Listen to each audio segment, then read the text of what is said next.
Hello friends, आप सभी का स्वागत है गामा चैनल पर। आज मैं आपको पिछले पूरे हफ्ते के इंपॉर्टेंट एंड सेलेक्टेड क्वेश्चंस बताने जा रही हूं। उनके आंसर्स एंड एक्सप्लेनेशंस देखने के लिए वीडियो एंड तक ज़रूर देखें। वीडियो के नोट्स बनाने की आपको कोई ज़रूरत नहीं है, आप इजीली इसे हमारे टेलीग्राम चैनल से डाउनलोड कर सकते हैं। सभी लिंक्स हमारे डिस्क्रिप्शन बॉक्स में दिए गए हैं। So let's start. देखते हैं इस हफ्ते का पहला सवाल। सेम क्वेश्चन हमने एक महीने पहले भी देखा था, पर तब से अब तक इस क्वेश्चन का आंसर बदल चुका है। इनमें से किसे यूनाइटेड किंगडम के नए प्रधानमंत्री के रूप में अपॉइंट किया गया है? द आंसर इज सी, ऋषि सुनक। कहते हैं ना, वक्त से पहले और किस्मत से ज़्यादा किसी को नहीं मिलता। ऐसा ही कुछ ऋषि सुनक के साथ हुआ। 45 डेज पहले जब लिज ट्रस प्रधानमंत्री बनी थी तो वे इलेक्शन हार गए थे और रिसेंटली वो बिना किसी विरोध के ब्रिटेन के प्रधानमंत्री बने हैं। He is also the leader of the conservative party. वो पहले ब्रिटिश इंडियन हैं और पहले हिंदू हैं जो इतनी बड़ी पोजीशन पे अब्रॉड में हैं। उनकी वाइफ अक्षता मूर्ति इंडियन बिलियनियर नारायण मूर्ति की डॉटर है। सुनक और उनकी वाइफ ब्रिटेन के 22nd रिचेस्ट पीपल हैं। नेक्स्ट क्वेश्चन, इनमें से कौन ऐसा पहला इंडियन है जिसे यूनाइटेड नेशंस HRC ने रेसिज्म पे एक इंडिपेंडेंट एक्सपर्ट के रूप में अपॉइंट किया है? The answer is D, Ashwini KP। UNHCR that is United Nations Human Right Council एक यूनाइटेड नेशंस बॉडी है जिसका काम है to promote and protect human rights around the world. इसकी स्थापना हुई थी 15 मार्च 2006 में। इसके हेडक्वार्टर्स है जिनेवा, स्विट्जरलैंड में। डॉक्टर अश्विनी को 6 साल के लिए चुना गया है और फर्स्ट इंडियन होने के साथ साथ वो फर्स्ट एशियन भी हैं जो कि इस पोस्ट पर अपॉइंट किए गए हैं। इनका काम होगा रेसिज्म यानी कि नस्लवाद, रेस बेसिस पे जो डिस्क्रिमिनेशन होता है उस पर ध्यान देना, उस सिचुएशन को इम्प्रूव करना। नेक्स्ट क्वेश्चन, इनमें से किसे T20 world cup for the blind के ब्रांड एम्बेसडर के रूप में अपॉइंट किया गया है? The answer is B, Yuvraj Singh. पूर्व भारतीय क्रिकेटर युवराज सिंह को अपॉइंट किया है cricket association for the blind in India ने। ब्लाइंड का 3rd T20 वर्ल्ड कप होने जा रहा है इंडिया में दिसंबर में। पार्टिसिपेटिंग कंट्रीज है India, Nepal, Bangladesh, Australia, south Africa, Pakistan and Sri Lanka. That means India and it's neighbouring countries. इसका ओपनिंग मैच इंडिया और नेपाल के बीच में खेला जाएगा। नेक्स्ट क्वेश्चन, इनमें से किन डेट्स पे global media and information literacy that is MIL week 2022 observe किया गया है? The answer is C, 24 to 31 अक्टूबर। ग्लोबल मीडिया और इंफॉर्मेशन लिटरेसी के कई की फैक्टर्स हैं। ये रिलेट करती है to people, media, digital platforms, government, private sector, non governmental organization, सभी से। इसका काम है इन सब के बीच में ट्रस्ट और सॉलिडारिटी को मेंटेन रखना। ये वीक हाईलाइट करेगा to some promising actions which are in connection with media and information literacy और किस प्रकार मीडिया फेक न्यूज़ और मिसट्रस्ट को हटा करके ट्रस्ट को नर्चर करेगा। इसीलिए इस इवेंट की थीम भी रहेगी nurturing trust, a media and information literacy imperative. इसका इवेंट होस्ट किया जाएगा नाइजीरिया में। नेक्स्ट क्वेश्चन, इनमें से किन डेट्स पे डिसआर्मामेंट वीक ऑब्जर्व किया जाता है? The answer is C, 24 to 30 अक्टूबर। डिसआर्मामेंट यानी कि निरस्त्रीकरण का मतलब है वेपन्स और हथियार को हटाना, लिमिट करना और पूरी तरीके से अबॉलिश करना। यूनाइटेड नेशन के कई गोल्स में से एक गोल है वर्ल्ड पीस और वो तभी हो सकता है जब कंट्रीज डिसआर्मामेंट में बिलीव करें। इसलिए डिसआर्मामेंट वीक का पर्पस है डिसआर्मामेंट इश्यूज से रिलेटेड जागरूकता फैलाना, बेटर अंडरस्टैंडिंग डेवलप करना। हथियार बहुत ही डिजास्टर्स चीज़ है। ये लोगों को, प्रॉपर्टी को, सभी को नुकसान पहुंचाते हैं और बहुत सारी कंट्रीज़ का बहुत सारा पैसा इसमें इन्वेस्ट हो जाता है and it is a wasteful expenditure basically. But अगर आपकी नेबरिंग कंट्रीज़ के पास आर्म्स है तो आपको भी मेंटेन करना भी ज़रूरी है। डियर स्टूडेंट्स, अगर सभी एग्जाम रिलेटेड कंटेंट आप एक ही चैनल पर चाहते हो तो अभी इस चैनल को सब्सक्राइब करें और बेल आइकन को प्रेस करें। और अगर एग्जाम प्रेप को आप हाई लेवल पर ले जाना चाहते हैं तो डिस्क्रिप्शन में आपको ऐप और टेलीग्राम चैनल का लिंक मिल जाएगा। नेक्स्ट क्वेश्चन, इनमें से किस तारीख को यूनाइटेड नेशंस डे ऑब्जर्व किया जाता है? द आंसर इज सी, 24 अक्टूबर। यूनाइटेड नेशंस एक इंटर गवर्नमेंटल ऑर्गेनाइजेशन है जिसका पर्पस है to maintain international peace and security, develop friendly relations among nations, achieve international cooperation and be a center for harmonizing the actions of nation। ये world की largest और most familiar international organisation है। इसका charter sign हुआ था 26 जून 1945 में, but it came into force on 24 अक्टूबर 1945। इसीलिए हम 24 अक्टूबर को UN डे के रूप में मनाते हैं। इसके हेडक्वार्टर्स है न्यूयॉर्क सिटी में। इसके सेक्रेटरी जनरल है एंटोनियो गटर्स। इस साल इस डे की थीम है the hope and resolve following the Second World War to move beyond global conflict to global cooperation। Next question, इनमें से किस तारीख को 7th आयुर्वेदा डे ऑब्जर्व किया जाएगा? द आंसर इज डी 23 अक्टूबर। आयुर्वेद एक ऑल्टरनेटिव मेडिसिन सिस्टम है, just like allopathy, homeopathy. Ayurveda के भी रूट्स इंडियन सबकॉन्टिनेंट में ही देखे जाते हैं। ये बिलीव करता है हर्बल मेडिसिन पे, दैट इज प्लांट्स की रूट्स, श्रब्स और हर्ब्स में। इस डे को ऑब्जर्व करने के पीछे मकसद है यंगर जनरेशन में आयुर्वेदिक प्रिंसिपल्स को इंट्रोड्यूस करना, लोगों में इसकी जो हीलिंग प्रिंसिपल है उससे रिलेटेड जागरूकता फैलाना। इस साल इस दिन की थीम है हर दिन हर घर आयुर्वेद, इसलिए कई जगह पे कई प्रकार के इवेंट्स और एक्टिविटीज़ कंडक्ट की जाएंगी जिनका पर्पस है 3Js, दैट इज जन संदेश, जन भागीदारी और जन आंदोलन। मतलब ज़्यादा से ज़्यादा लोगों को इकट्ठा करना, उनको आयुर्वेद का संदेश देना और इसे एक जन आंदोलन में कन्वर्ट करना ताकि सभी लोग इसको फॉलो करना स्टार्ट करें। चरक को फादर ऑफ आयुर्वेद कहा जाता है। उनकी एक बुक है चरक संहिता, जिसमें उन्होंने इस प्रिंसिपल के बारे में बताया है। सेंट्रल आयुष मिनिस्टर है सर्बानंद सोनोवाल। नेक्स्ट क्वेश्चन, इनमें से किस तारीख को वर्ल्ड पोलियो डे ऑब्जर्व किया जाता है? The answer is A 24 October. Polio और पोलियोमाइलिटिस एक वायरस है जिसकी वजह से पैरालिसिस होता है। इसे आप वैक्सीन के द्वारा प्रिवेंट कर सकते हैं। ये ट्रांसमिट होता है थ्रू कंटामिनेटेड वाटर, फूड और in contact with infectious people.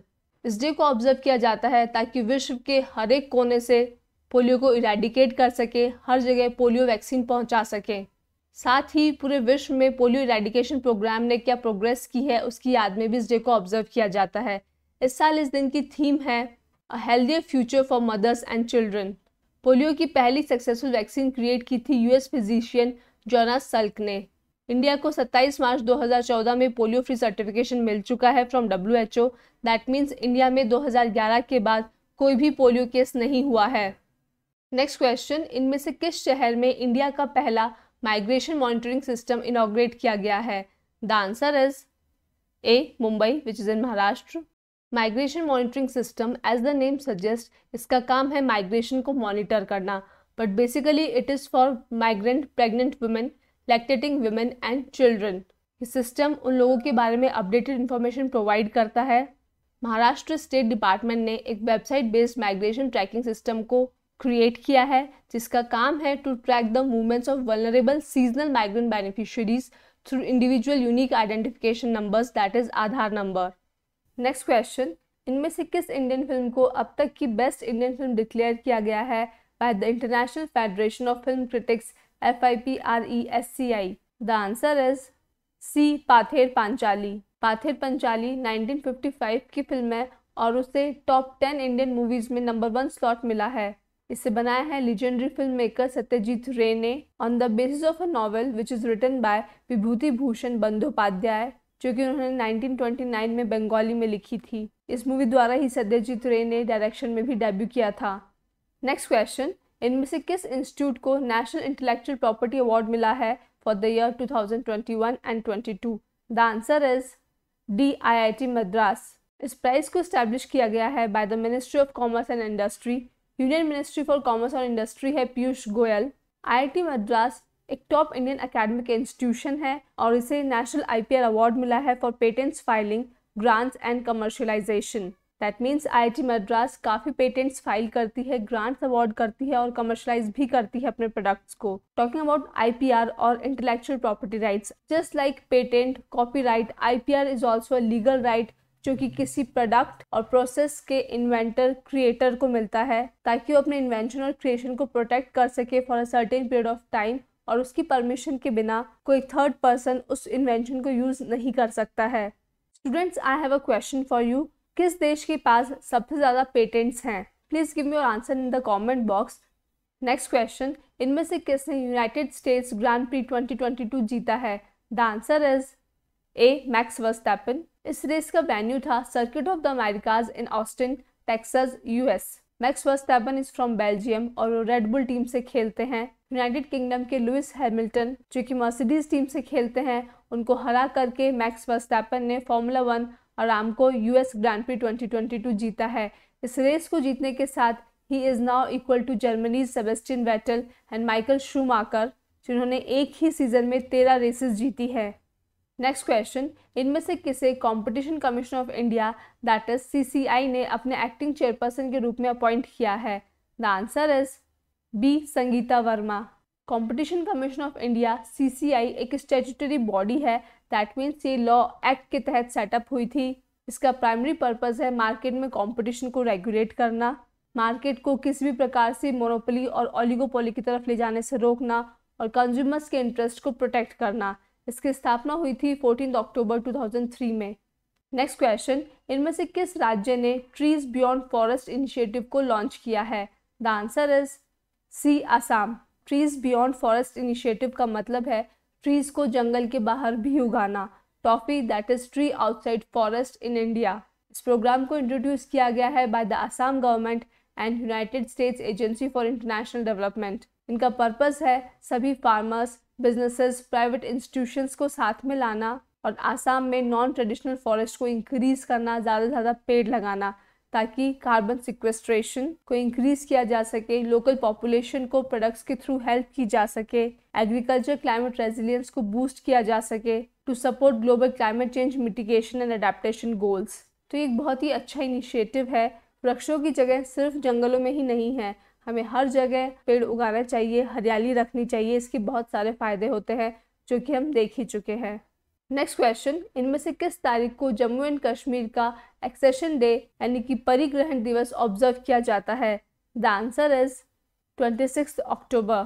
26 अक्टूबर 1947 ये वो दिन है जिस दिन Jammu and Kashmir princely state के महाराजा हरि सिंह जी ने एक इंस्ट्रूमेंट ऑफ असेशन साइन किया था, जो कि एक लीगल डॉक्यूमेंट है जो ये बताता है कि उनकी इच्छा से कश्मीर को इंडिया, जो कि वर्ल्ड की ग्रेटेस्ट डेमोक्रेसी है, का पार्ट बनाया जाता है। 2019 में जब जम्मू एंड कश्मीर से आर्टिकल 370 और 35A को हटा दिया गया, उसके बाद से 26 अक्टूबर जम्मू एंड कश्मीर में एक ऑफिशियल पब्लिक हॉलीडे है। नेक्स्ट क्वेश्चन, इनमें से किस तारीख को इंडियन आर्मी अपना इन्फेंट्री डे ऑब्जर्व करती है? द आंसर इज डी 27 अक्टूबर। उन सोल्जर्स को याद किया जाता है जिन्होंने देश के लिए अपनी जान दे दी। इस साल 76 इन्फेंट्री डे को ऑब्जर्व करने के लिए सोल्जर्स ने 4 साइमल्टेनियस बाइक रैलीज को ऑर्गेनाइज किया है, जो कि इंडिया की 4 डायरेक्शन से स्टार्ट होंगी। साउथ में वेलिंगटन तमिलनाडु से, नॉर्थ में जम्मू एंड कश्मीर से, ईस्ट में शिलोंग मेघालय से और वेस्ट में अहमदाबाद गुजरात से। ये सभी रैलीज 16 अक्टूबर को स्टार्ट हो गई हैं और इन्फेंट्री डे के दिन ये सभी मिलेंगे नेशनल वॉर मेमोरियल दिल्ली में। नेक्स्ट क्वेश्चन, इनमें से किस डेट को world day for audio visual heritage observe किया जाता है? The answer is D 27 October. Audio visual heritage ये वो डॉक्यूमेंट्स हैं जो ऑडियो और वीडियो के रूप में हैं, like films, sounds, radio, television programs. ये हमारे देश की एक धरोहर है, इनका सोशियो कल्चरल इम्पोर्टेंस है, इन्हें आने वाली पीढ़ी के लिए प्रिजर्व किया जाना चाहिए, इसीलिए इस डे को ऑब्जर्व किया जाता है। इस साल इस दिन की थीम है enlisting documentary heritage to promote inclusive, just and peaceful societies. Next question, Parag Agrawal जो कि ट्विटर के CEO हैं, उनको उनके पद से इनमें से किसने हटाया है?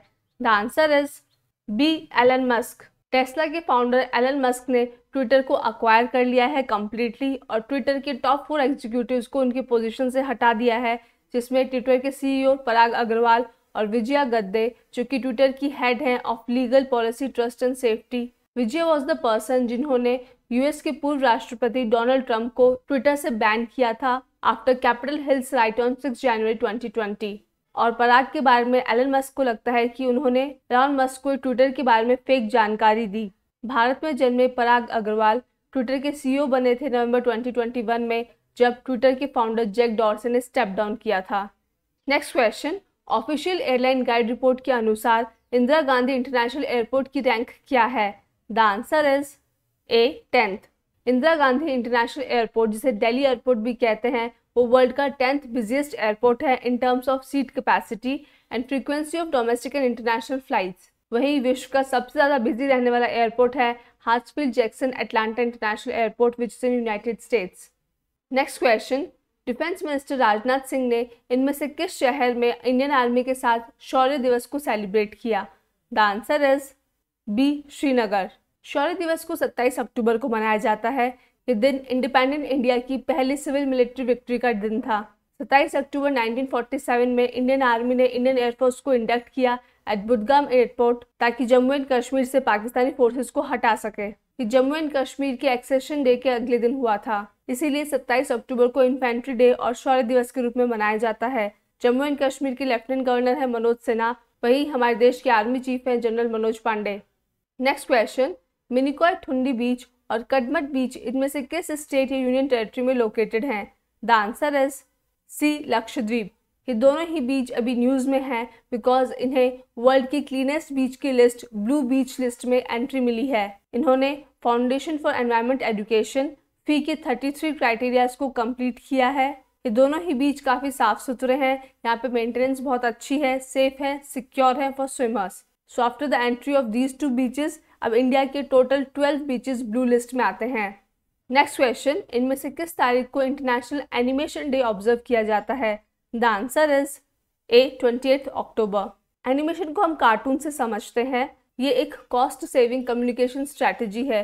ये ऑडियंस को एजुकेट और एंगेज करती है थ्रू एंटरटेनमेंट। जितने भी कार्टून सीरीज हैं वो सब एनिमेशन द्वारा ही बनाए गए हैं। इस दिन की शुरुआत की गई थी 2002 में by International Film Association in honour of the birth of animation. 28 अक्टूबर 1892 में पहली बार एनिमेटेड इमेजेस की पब्लिक परफॉर्मेंस की गई थी at Emile Reynaud's Theatre Optique in Paris. Next question, इनमें से किस तारीख को वर्ल्ड एग डे ऑब्जर्व किया जाता है? द आंसर इज सी, 14 अक्टूबर। वर्ल्ड एग डे की शुरुआत हुई थी वियना में 1996 में और तभी डिसाइड किया गया था कि अक्टूबर मंथ के सेकेंड फ्राइडे को एग डे के रूप में सेलिब्रेट किया जाएगा बिकॉज एग कंजम्पशन के इमेजरेबल बेनिफिट्स हैं। इसमें काफ़ी अधिक मात्रा में प्रोटीन पाया जाता है। एग में जो प्रोटीन मिलता है उसे कहते हैं ओवलब्यूमिन। मिल्क में जो प्रोटीन होता है उसे कहते हैं केसीन एंड वे प्रोटीन।